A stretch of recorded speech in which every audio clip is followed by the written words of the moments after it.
Alala ang mag-inang Magdalena at Robert. 46 na araw kasing hindi nakikita ang haligi ng kanilang tahanan na si Robin.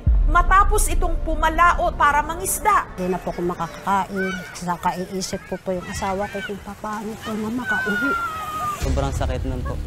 Dahil doon ko pa na-realize na mawalan pa ng isang ama. Nagdadasal po ako na sana makita si Papa.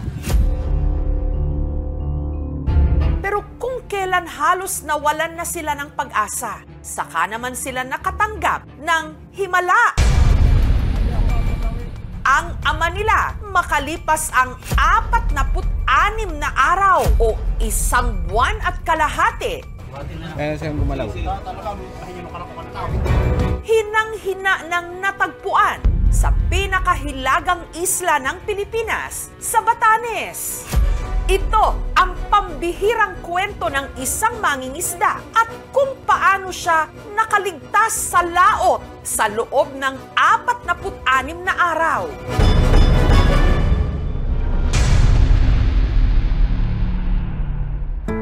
Taga Infanta, Quezon ang pamilya ni Robin. Umaga noong July 28, nung pumalaot siya kasama ang kanyang mga kapwa mangingisda para mangisda sa Pacific Ocean. Ay nakakalaot pa sila ng 2 linggo, minsan 1 linggo. Minsan po nga po 1 buwan na hindi po umuwi. Pero sadyang may kakaiba raw sa pag-alis na yon ng mister ni Magdalena. Parang ako'y nanghihina, nalulungkot. Iba po talagang pakiramdam po. Hanggang nitong August 7, ang mga kasama ni Robin, ibinalita sa kanya na 2 araw na palang nawawala ang kanyang mister sa laot. Masama po talaga ang loob ko doon sa kasamahan po ng asawa ko at saka yung amo niya. Yung kapitan po nag-decide na mabalik kasi hindi na maganda ang panahon. Delikado na po, lumalaki na po yung alon kaya nag-decide na siya na tumabi. Nandun pa rin siya, inikutan pa rin nila yung area na yun. Nakukonsensya ako kasi siyempre kami ang may-ari. Takot din pati na mawalan sila ng membro ng pamilya dahil naisip ko na dahil sa amin. Napag-usapan din namin ng pamilya na suportahan sila. Nireport namin sa Coast Guard na para hanapin. Tumulong naman po sila sa amin. Nasa isip ko po noon, buhay pa po. Kung patay naman po yun si Papa, nagpaparamdam po yun sa amin. Ngunit lumipas ang mga linggo. Hirap po talaga tanggapin. Gusto ko po na kita yung aking asawa. Gusto ko po na makauwi para sama-sama po kami lahat ng mga anak niya. Samantala, 400 milya mula sa Infanta, Quezon, tanghali nitong September 19, sa karagatan ng Itbayat sa Batanes, may napansin daw ang grupo ng mga bangkero ni Julio. Yung isang kasama ko, sinabi niya sa akin na may bangka doon, pero hindi tumatakbo, baka nasira ng makina. Sabi nila, walang tao. Pero laking gulat nila nung lapitan nila ito. Nagising yung tao sa bangka, talaga wala nang lakas eh. Binigyan ng lubid. Itali mo yung bangka mo, sabi nila sa tao. Tapos tumalon, hindi na makalangoy. Nitulungan ng mga kasama ko. Kaya siyang gumalaw. Ang lalaki, ang hinahanap na mister ni Magdalena, si Robin. Agad itong isinugot sa ospital.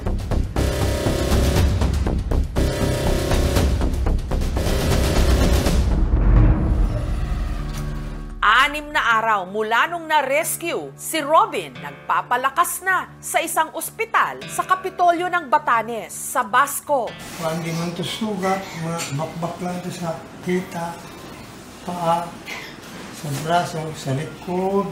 Hindi ko makita rin niya sa likod. Anong hapdi lang siya. Nung dumating po yung pasyente sa ospital, talaga pong nangihina po siya dahil matagal nga pong hindi nakakain ng maayos. At bukod po doon, meron din pong dehydration yung pasyente. Meron din pong mga sugat sa balat niya at meron din pong sunburn dahil matagal na naka-expose po sa dagat. Yung binti niya po, hindi niya po talaga naituwid. Dito na inilahad ni Robin ang kanyang matinding pinagdaanan sa laot. Naging matiwasay naman daw ang mga unang araw ng pangingisda ni na Robin sa Pacific Ocean. May motherboat kaming sinasamahan. Tapos yung aming bangka, maliliit lang. August 4, madaling araw ako yung pumapalaot. Nawala ako dun sa mother. Umikot-ikot na ako.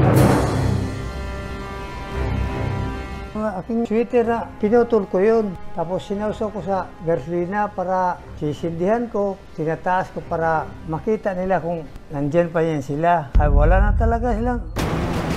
Nabusan ako ng gasolina. Nagpapalod-anod na lang. Ramdam mo talagang lamig. Ang naging pantawid gutom niya sa laot, Isda nawang palutang-lutang sa tagiliran ng mga bangka. Sinasalaksak ko ng kutsilyo. Idadaing ko yung kabaak. May nakita rin akong niyog, isang piraso, kinain ko yung laman. May timba naman kung kulay asol. Yun ang pinag-anuhan ko ng tubig. Akalaman din naman akong mga 1 galon. Yun, tinitipid-tipid ko pang iinom. sa laot, inabutan din daw siya ng bagyo.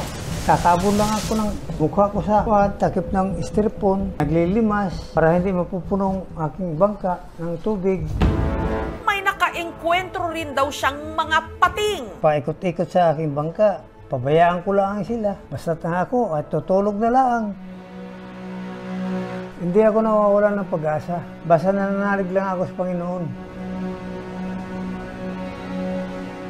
Nangayayat si Robin ang kanyang balat na nuyo. Ito nga, bakbak na nga. Hindi naman itsurang balat. Para ng balat ng galisin na aso. Ay ako nang bumangon. Katapusan yata at wala na akong tubig ay. Wala na akong pagkain ay. Kala ko mamamatay na ay. Sa oras kung kailan daw pasuko na siya dahil ilang linggong puro dagat lang ang kanyang natatanaw. May nakita siyang isla. Kita ko na ito bundok para akong nabuhayan ng loob. Hanggang meron na ngang nakakita sa kanya. Ako'y pinuntahan. Rescuehan na pala ako nila. Ang ginamit na bangka ni Robin nasa pangangalaga ngayon ng Coast Guard. Nakita namin si Tatay Robin. Pinaalam agad sa Coast Guard District Southern Tagalog na yun nga po yung tao na nawawala. Buhay po si Tatay Dehilio. Nakita po siya dito sa vicinity waters ng Batanes. Pero dahil kinailangan pang magpagaling sa ospital, si Robin hindi muna umuwi ng Quezon. Gusto ko nga umuwi na rin dyan, pero hindi pa kaya ng katawan pag iuwi. Hanggang naibalita na rin sa kanyang pamilya sa Infanta sa Quezon na sa wakas, natagpuan na si Robin sa Batanes. Sobrang masaya po na nakita dahil buhay po siya. Payat po siya na mahabang buhok, maraming balbas. Sabi po ng doktor, matatagalan bago umuwi dito. Magpapalakas pa po siya. Pero kung kailan pa uwi na si Robin sa kanila? Napuruan ng bagyong Hulya ng malaking bahagi ng Batanes. Tsaka naman binayo ang Batanes ng isa pang super bagyo. Gusto ko na umuwi sa Infanta. Miss na miss ko yung mga pamilya ko. Paano na kaya? Nakaligtas na't lahat. Parang may isa pang delubyong dumating. Pa, miss na po kita.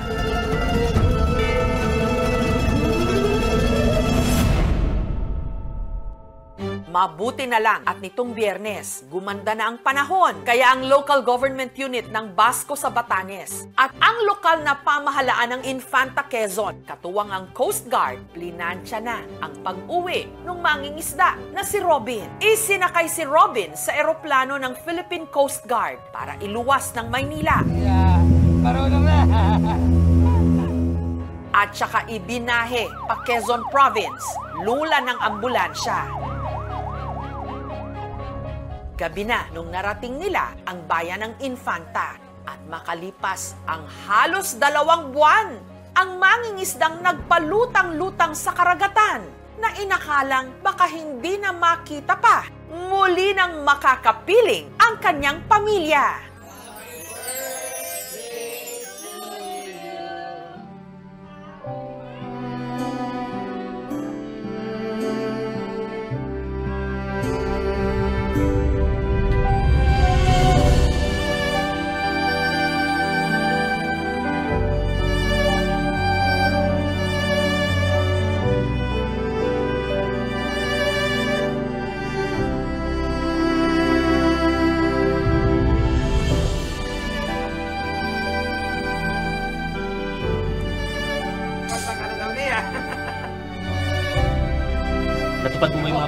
napanalangin po ninyo ng mga nakaraang araw?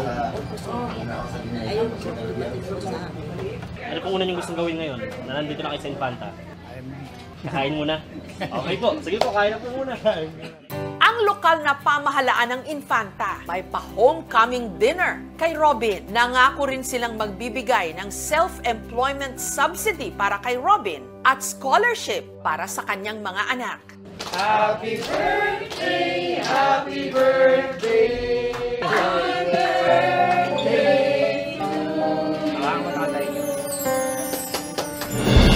Sa laot ng walang kasiguruhan at pangamba, ang sa ating magsasalba, pananampalataya na ang unos lilipas din.